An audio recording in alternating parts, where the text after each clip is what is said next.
Aquaba sur notre chaîne YouTube. Aquaba, c'est un mot Akan. Akan, qui est un peuple de la Côte d'Ivoire. Parce que nous savons tous que la Côte d'Ivoire, c'est plus de 60 ethnies. Voilà, donc c'est pour cela qu'on appellera la Côte d'Ivoire l'arc-en-ciel des ethnies, tout simplement.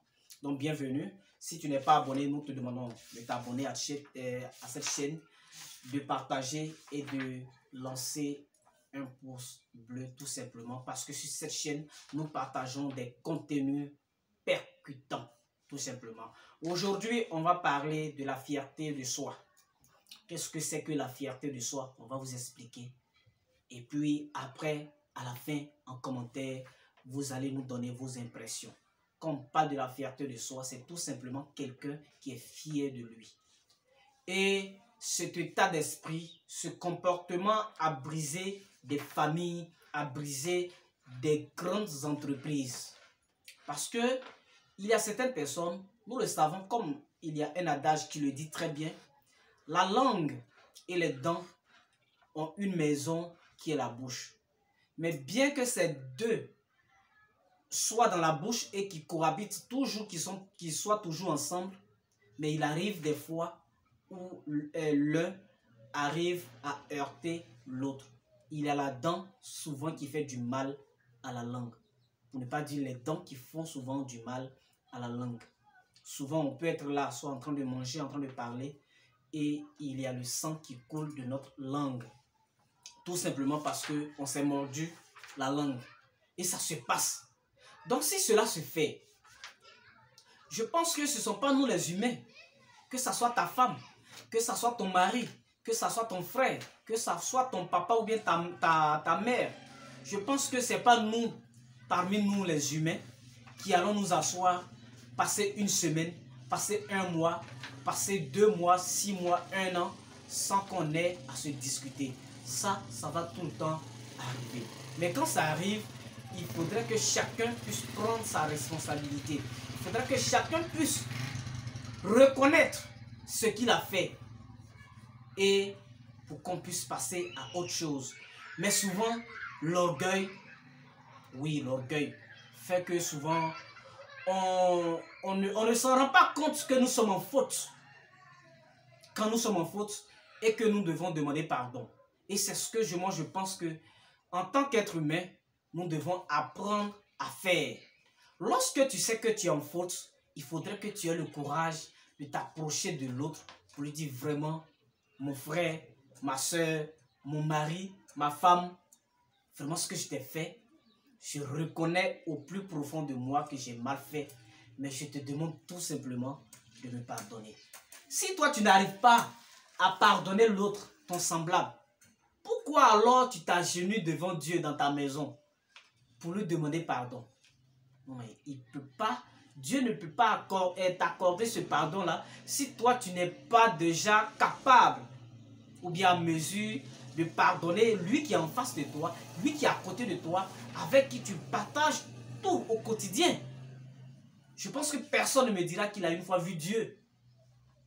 C'est vrai, les livres saints nous décrivent un peu qui est Dieu.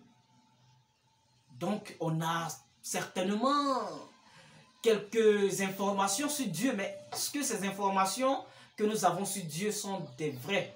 Bon, je ne mets pas en question la croyance en Dieu, mais je vais tout simplement dire que Dieu ne descendra pas de là où il est pour venir nous parler.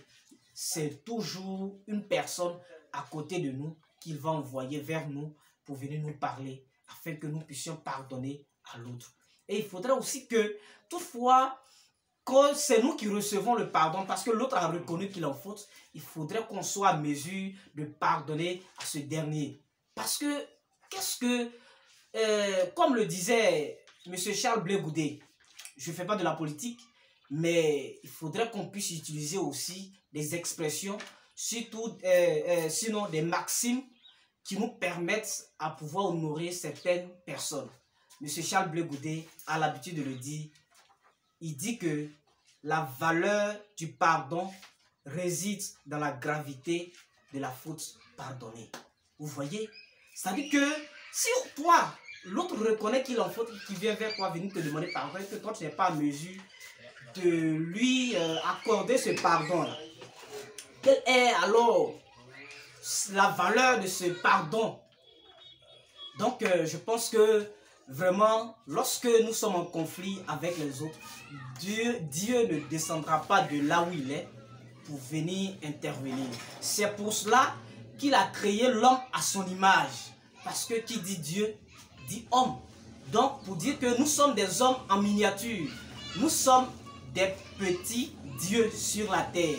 Donc c'est Dieu qui envoie son ami Dieu vers nous afin que ces derniers puissent nous parler et que nous puissions aussi écouter ce que nous dirons. Donc, je pense que la fierté de soi a détruit pas mal de choses. La fierté de soi a déjà détruit des familles, a déjà détruit des foyers, a déjà même détruit de grandes entreprises qui devraient devenir de grandes multinationales, mais parce que l'autre est fâché, l'autre ne veut pas écouter le pardon de l'autre, on s'est séparés et ces grandes entreprises ont tout simplement disparu. Donc je pense que avec ce que je viens de vous partager, avec ce petit exposé, je pense qu'aujourd'hui chacun va prendre sa responsabilité. Quand on soit en faute, il faudrait qu'on soit aussi à mesure d'aller vers l'autre pour lui demander pardon.